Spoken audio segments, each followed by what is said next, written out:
Welcome to the Falcon. This video for IELTS Listening is part of the Saturn series.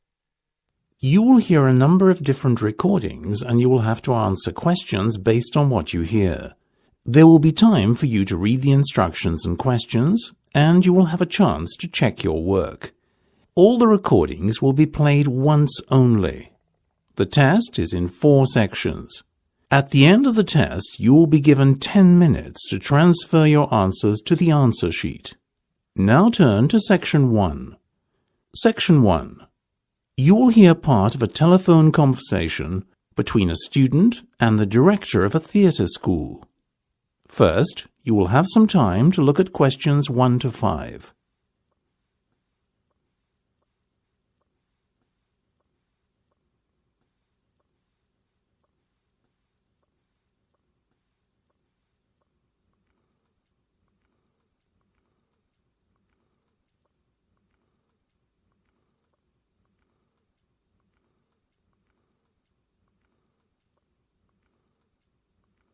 You will see that there is an example that has been done for you. On this occasion only, the conversation relating to this will be played first. And could you tell me a little bit about the history of the school? Of course. Rosemary Theatre School was established in 1924 and has gone from strength to strength since. It's now the largest school of its kind in the United Kingdom. The theatre was established in 1924. So, you write 1924 in the space provided. You should answer the questions as you listen because you will not hear the recording a second time. Listen carefully and answer questions 1 to 5. And could you tell me a little bit about the history of the school? Of course. Rosemary Theatre School was established in 1924 and has gone from strength to strength since. It's now the largest school of its kind in the United Kingdom. I see. Yes, and did you know we were awarded His Majesty's Certificate of Excellence in 1950? That was perhaps our proudest moment. Very impressive. And in more recent times? Well, a lot has changed. I hardly recognise the school anymore from when I first became a teacher, almost 40 years ago. But those changes were absolutely necessary if the school was to remain at the cutting edge of performance arts. Didn't the theatre used to be located on Bridgeway? That's right, but then the Ambleside School of Dance merged with us and we moved to new buildings to accommodate the greater number of students we'd have to teach. Is that when you became the largest performance arts school in the country? Yes, our school and its reputation grew and grew. Then, in 1993, another change was forced on us when our founder and school director for nearly 70 years, Rosemary Elizabeth English, passed away at the ripe old age of 103. Her dying wish was the school would one day be registered as a charitable trust. Did she get her wish? Of course. In 1998, the theatre officially became a not-for-profit organisation, and Rosemary's legacy was complete. Before listening to the rest of the conversation, you have some time to look at questions 6 to 10.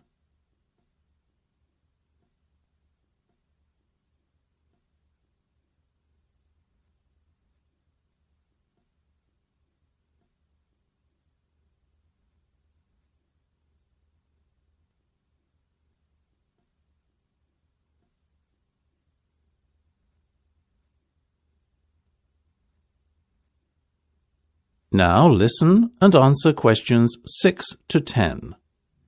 Thank you so much. This information is just what I need for my school project. Oh, glad to be of help, Maeve. You mentioned you were quite passionate about theatre and music yourself. I love them to bits. Excuse me, very much. Have you ever considered applying to become a student at our school? I don't suppose I have. I never thought I'd be good enough. Well, tell you what. Why don't you tell me a little bit about your background? I'll fill out an application form for you over the phone, and we can just see what happens after that. What do you think? Wow, that would be great. OK, let's go through the first few pages then, shall we? I have your name and age. Tell me about your past experience in performance arts. Well, I'm a member of my local drama club and have toured with it around the country. I've also been going to acting classes since I was about 3 years old. Marvellous. Anything else? Well, each year at school we do a school production of a Shakespearean play. Very nice. Did you act in some of them? No, I directed them. I did The Merchant of Venice, Macbeth, Hamlet, you know. Have you not acted at all then? Not recently. I used to a lot when I was younger. Interesting. And which route would you prefer to go down? The acting or directing one? Maybe both. How ambitious. Now, any achievements of note? Well, I got the grade 8 on the piano. Was that certified, Maeve?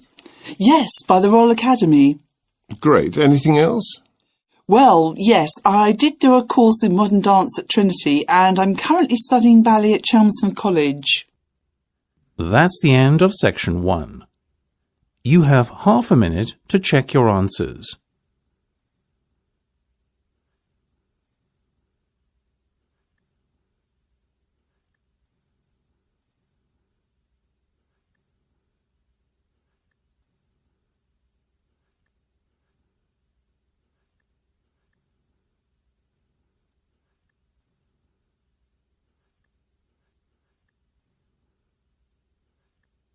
Now turn to Section 2. Section 2. You will hear a tour guide talking to some tourists. First, you will have time to look at questions 11 to 16.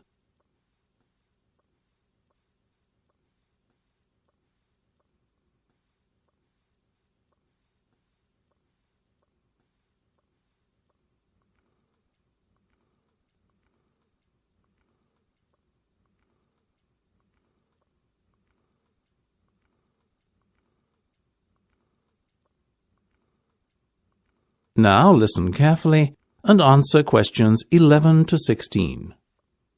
Hello and welcome to Edelwarn Palace Estate. The map I'm just handing out. There you go. You're welcome. Please pass the rest of those around for me, would you? Thanks ever so much. Now, where was I? Yes. The map James was kind enough to pass around shows the entire grounds of the estate. The bus is parked just here at the entrance gate to the estate, where the 2 guards are standing either side. See? We'll make our way in on foot, as no public vehicles are allowed beyond this point. We're going to head straight up the main road towards the palace itself, and on our way there, we'll stop to have a look around the gallery, which is about halfway up. You see it there on your map, I'm sure. Then onwards to the palace, and we'll watch the changing of the guards. As the off-duty guardsmen make their way back to the residence of the guards, so too will we, by following the road just right of the palace on your map. The residence is on the corner, just before you come to the maze. We're privileged in that the guards have kindly opened up their doors to us so we can get an insight into how they live. After we spend about half an hour there, it's off to the maze we go, where we might spend a good deal longer. Well, where some of us might anyway. Opposite the maze, on the other side of the road, down a lane leading off the main road, is a delightful animal sanctuary. Oh, I do beg your pardon. That's not the animal sanctuary at all, but the archery range. Yes, the archery range, and we'll stop there next. Most of the sports and activities are on the other side of the estate. See, you have river fishing, the cricket pitch, and the golf course over there. That's the golf club, by the way, at the end of the lane. We'll be lunching there a little later this afternoon. It's a beautiful area overlooking the forest and lake, and you can see the golf course itself right beside it. But back to the archery range now, and on from there we'll be stopping off at the observatory, which is more than 100 years old. It's on the way back to the main gate just after the animal sanctuary.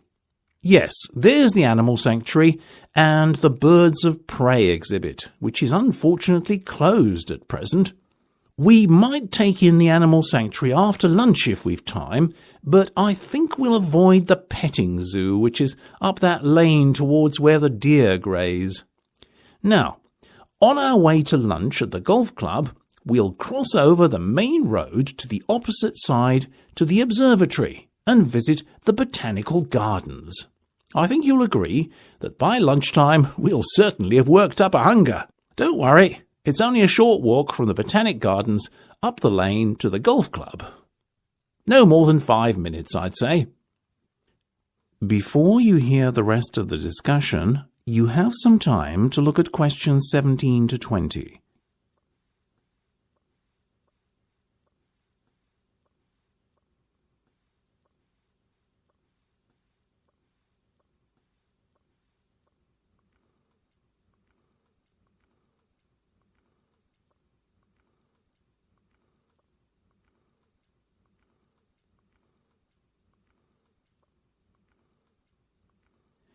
Now listen and answer questions 17 to 20. Now, after lunch, you'll have a choice of activities. Should you want to play golf, there's the 9-hole par 3 course, which is good for intermediate players who have some experience. But I strongly recommend the pitch and putt course for the complete novices among you. If golf isn't your cup of tea, you could partake in a game of cricket. Designed for people of all fitness and ability levels, our cricket matches are all about fun and having a good time. Please don't take it too seriously. I guarantee first-timers will love it. For those of you who just want to relax and let the world pass you by, you can come fly fishing with our expert fisherman John, though only if you have been fishing before. And depending on how long we spend doing activities, as I said before, we may or may not have time to visit the animal sanctuary after lunch too. For those of you who are less than keen on sports, however, and determined to see the animals, you can go there straight away and spend the afternoon in the company of some furry friends. Your final alternative is a cruise on the lake. The boat takes you on a journey all around the circumference and then back to the northeastern side, where you can don your togs and take a dip in a specially heated section designed to make swimming there as pleasant and relaxing an experience as possible for you. That's the end of section 2. You have half a minute to check your answers.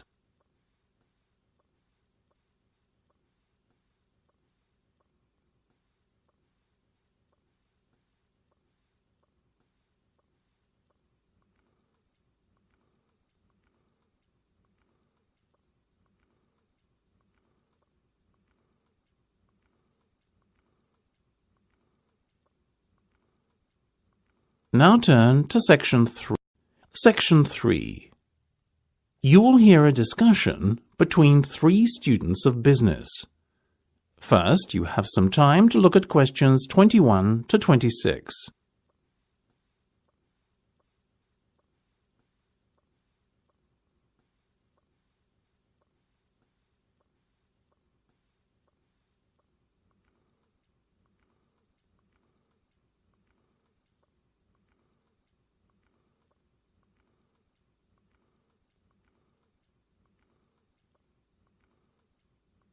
Now listen carefully and answer questions 21 to 26.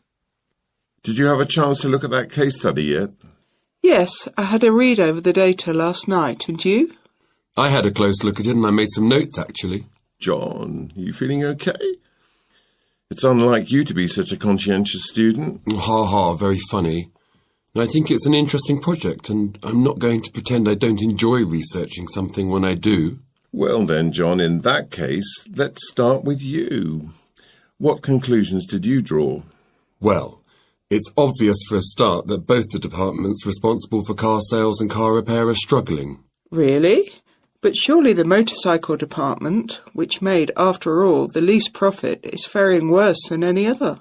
No, Lisa, you're not taking into account last year's figures. Both the car sales and the car repair departments have seen their profits halve, while motorcycle profits, on the other hand, have remained steady and may even have improved slightly.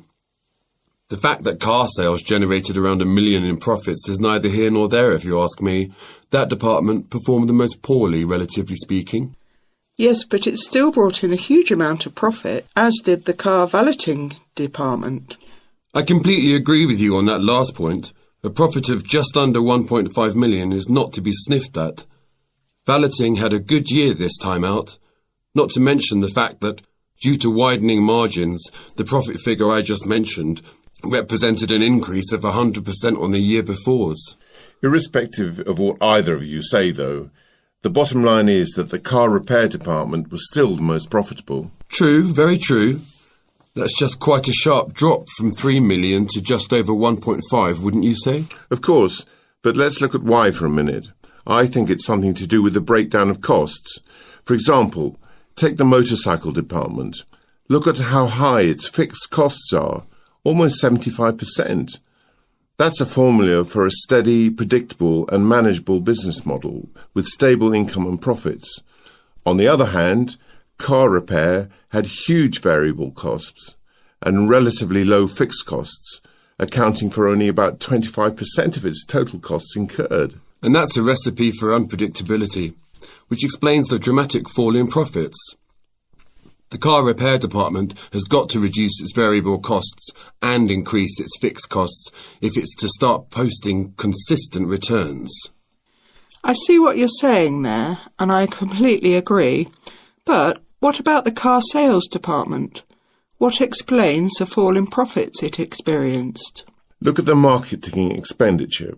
It spent most of its marketing budget in the last quarter. That means the effects of the marketing push might not be felt until the next year.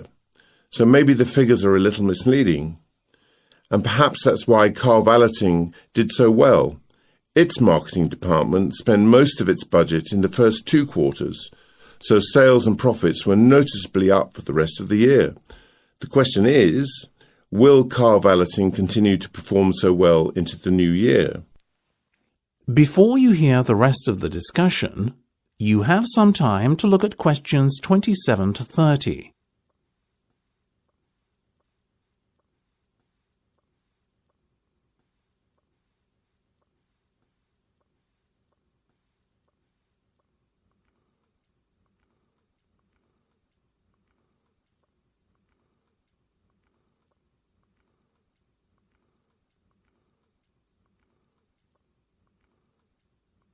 Now listen and answer questions 27 to 30. I think there are several factors to consider when trying to answer the question. 1. Can it keep its variable cost low? 2.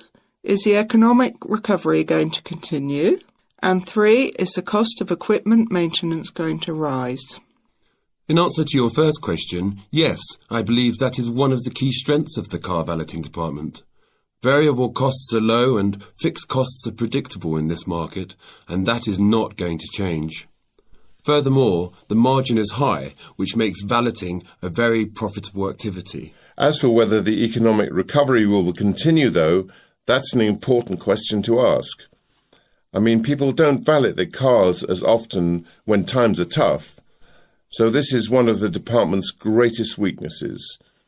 It's hard hit every time the economy goes through a rough patch. I agree with you, and I also think there is going to be an issue with equipment maintenance and replacement. Remember, this side of the business is only 2 years old, and most of the machinery and equipment was purchased new. That means there were unlikely to be large repair and maintenance bills for the first while, but as the machinery gets older, these costs are only going to increase. I think car valeting will struggle to be as profitable next year for that reason. Another question to ask is what to do with the profits. Should the company reward its shareholders or reinvest? I think the profits should be ploughed back into the company to help it continue to grow. I would invest in the motorcycle department, as the company hasn't established itself in this market yet. Agreed. Yes, But it shouldn't put all its eggs in one basket. So where else do you suggest the investment should go? I would expand the car valeting business. The margins are so high that there is the potential to generate huge profits there. It's a no-brainer for me. I can see your point. The car sales and car repair department don't need as much support as they are already well established. I'll say this though, the company had better give its shareholders a return on their investment next year though. Otherwise they will start to question the wisdom of purchasing shares. After all, what's the point in investing in a profitable business if you don't enjoy the fruits of your investment? That's the end of section 3. You have half a minute to check your answers.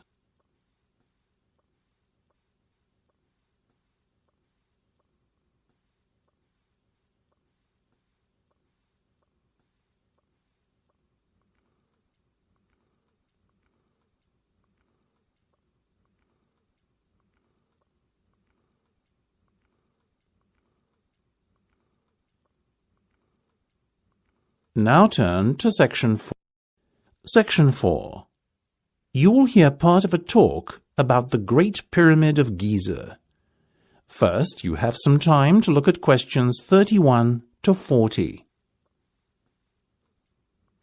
Now listen carefully and answer questions 31 to 40. Thank you for coming along today. Archaeology has been my life's work, and it is an honor to be able to share that which I love with the wider public, and to hopefully instill a similar passion in some of you here today, and who knows, maybe inspire the next generation of archaeologists. Now, if you have researched my background, you will know that for most of my career I have worked in Egypt. So, unsurprisingly, it is a little bit of Egyptian magic that I want to share with you today. Look at the screen above me here. What you see is one of the most awe-inspiring sights in the world. It is, of course, the Great Pyramid of Giza, or at least a diagram thereof. Let me first take you on a little walk through the pyramid to show you what it contains. Leading down the passageway from the entrance takes you to the subterranean chamber. Now, for any of you taking notes, let me spell that. Subterranean. S-U-B-T-E-R-R-A-N-E-A-N. Spelling has always been a weakness of mine too, so never mind. Now, no one really knows what this was meant to be, but some speculate the king may have originally built this burial tomb here and then changed his mind. If we wander back up towards the entranceway and then take 2 lefts, we find ourselves in another chamber, almost directly above the subterranean one. This is called the Queen's Chamber, but not as its name suggests, because it was the burial place of the Queen. In fact, many Egyptologists believe this chamber housed the pharaoh's spirit. If we wander back out of the Queen's chamber, we re-enter the main passageway in an area where it gets considerably wider. This widened passage is the Grand Gallery, thought to have been built as a glorious entranceway to the king's tomb. Have any of you noticed the 3 smaller passageways here? Here and here. 2 of them leading out of the upper sections of the pyramid. These are not in fact passageways at all, but rather air shafts that were necessary to maintain a supply of oxygen for slave workers as the building work was going on.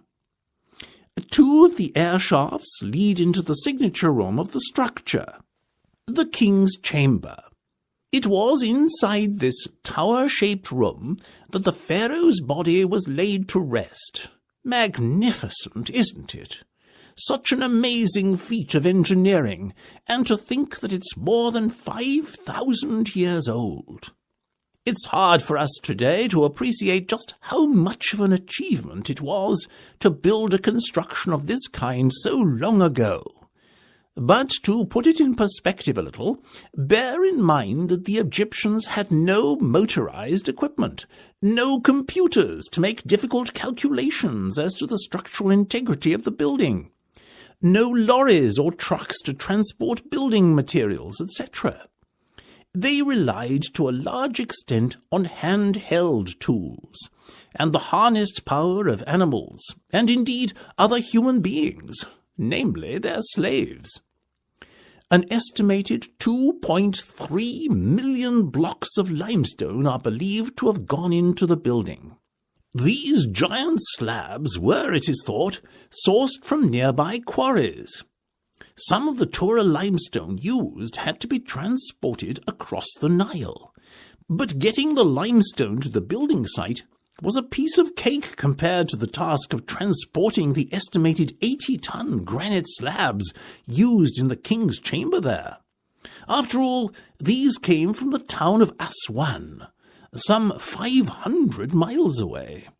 In total, it is believed that 8,000 tons of granite from Aswan, 5.5 million tons of limestone, and 500,000 tons of mortar were used in the construction. The ingenuity of the ancient Egyptians was demonstrated time and time again. In response to the challenge of having to somehow cut the giant slabs of limestone and granite, the Egyptians devised a novel method which involved hammering wooden wedges into the stone. Water was then poured onto the wedges until they were completely soaked. As the wedges absorbed the water, they expanded, causing cracks to form in the rock as they did so, effectively cutting the slabs into pieces for the Egyptians. At completion of the main structure, white casing stones were added. Sadly, little evidence remains of these, and we can only imagine how beautiful the pyramid must have looked with this white facade adorning it. A massive earthquake which struck in AD 1300 loosened most of the outer casing stones, and these were removed at the wishes of the then-ruling Bahri Sultan, who wanted them reused to build mosques and fortresses in Cairo. In fact, many of the original casing stones can still be seen on structures around the city today. The precise manner in which the pyramid was constructed is still not known. Various theories suggest the huge slabs of stone were either pulled, dragged, lifted, or even rolled into place. Indeed, due to recent findings, some have also begun to question the notion that slave labor was used at all. This notion was first put forward by the Greeks thousands of years ago, and has remained popular ever since. But archaeologists have recently discovered evidence of huge workers' camps, which seem to suggest that the building may have been undertaken by armies of highly skilled workers rather than slaves. One Egyptologist, Werner, posited that the huge numbers of highly skilled workers were organized into a hierarchy consisting of two gangs, each of about 100,000 men. According to Werner, the gangs were further divided into 5 groups of tribes of 20,000 men according to their skills. What is certain is that we do not... That is the end of section 4. You now have half a minute to check your answers.